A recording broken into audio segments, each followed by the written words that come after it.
All right, today we're diving into one of the most fundamental processes in all of biology, DNA replication.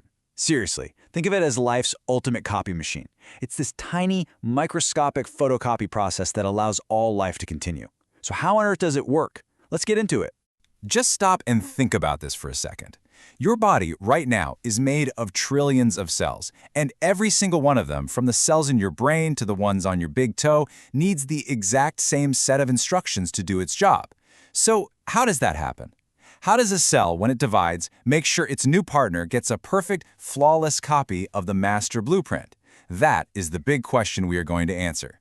Okay, so before we can really dig into the how of the copying process, we've got to understand the manual itself, right? Let's set the stage for what DNA replication is all about. At its heart, the idea is actually pretty straightforward. Imagine your DNA is literally the book of life. It's the complete instruction manual for building and running you. Now, before any cell can split into two, it has to make a perfect page-for-page photocopy of that entire book. That's it.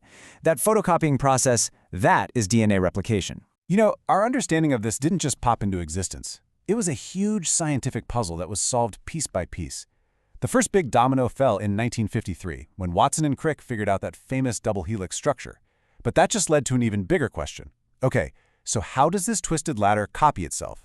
The answer started coming in '58 from Messelson and Stahl, and by the 1960s, we knew this incredible process was happening inside our own cells too. And the breakthrough discovery they made was this brilliant idea called semi-conservative replication.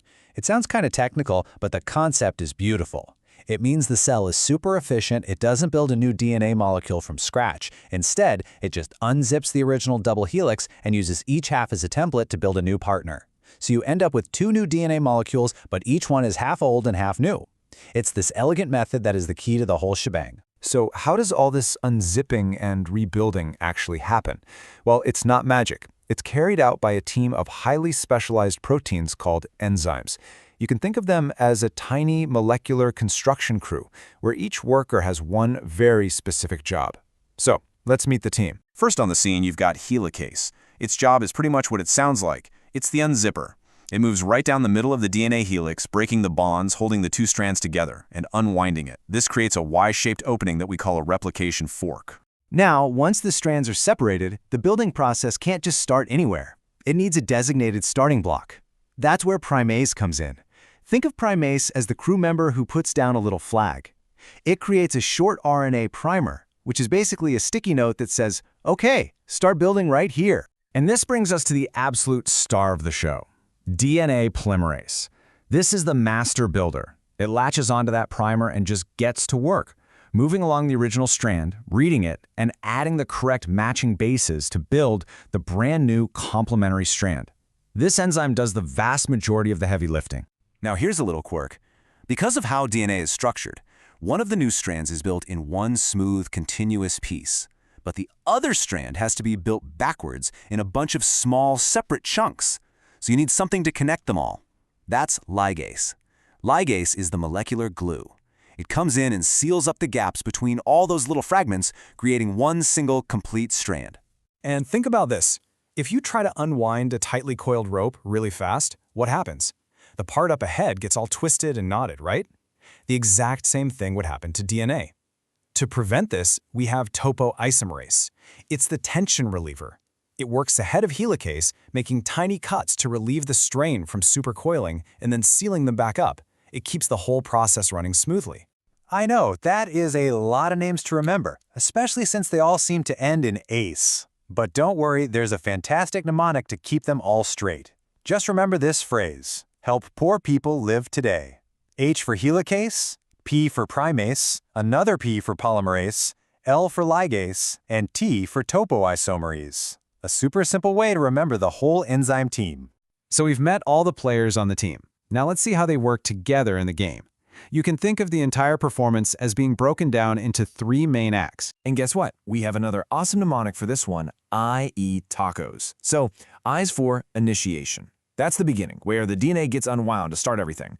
E is for elongation. This is the main event, where DNA polymerase is chugging along, building the new DNA strands. And finally, T is for termination. This is the cleanup phase where everything gets proofread, the primers are replaced, and all the gaps are sealed, leaving 2 perfect DNA molecules.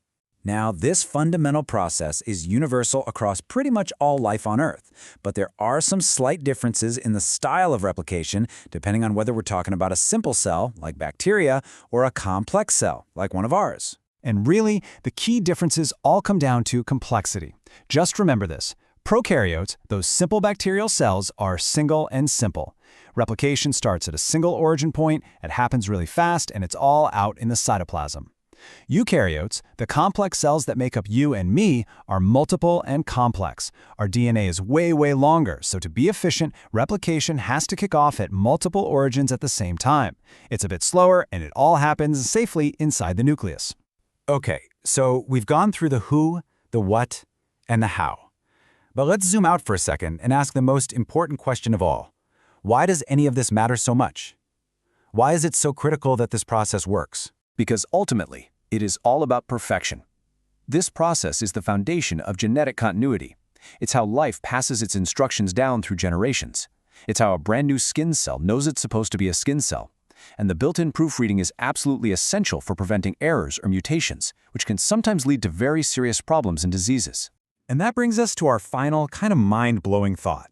This incredibly precise, high-fidelity copying process is happening inside you billions and billions of times every single day. But it's not absolutely perfect. So what happens when this intricate molecular machine makes a typo? What are the consequences when the instruction manual for life gets just a tiny little misprint? Well, that's a question that leads to a whole other fascinating chapter of biology.